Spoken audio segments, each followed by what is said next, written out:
یہ گفتگو کی معنویت تو دیکھو یار، اس کا حسن تو دیکھو۔ اللہ پھر پوچھیں گے کیوں دل کرتا تھا تمہارا؟ دل کرتا تھا تو کیوں کرتا تھا؟ عرض کریں گے مالک اس لیے کہ ہمیں امید تھی کہ تو معاف بھی کر دے گا، رحمت بھی فرمائے گا۔ اس معافی کی امید پر دل کرتا تھا تو ملے۔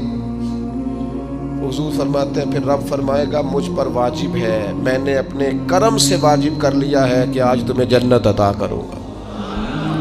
یہ جو ملاقات ہے نا، ملاقات کہ وہ ملیں گے، ان سے ملاقات ہوگی۔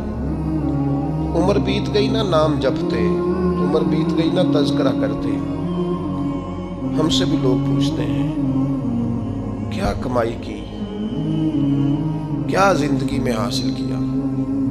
تو ہم کہتے ہیں شرق سے غرب تک، ملک کے ایک کونے سے لے کر دوسرے کونے تک مدینے والے کی بات کی، حضور کا ذکر کیا ہے، نبی پاک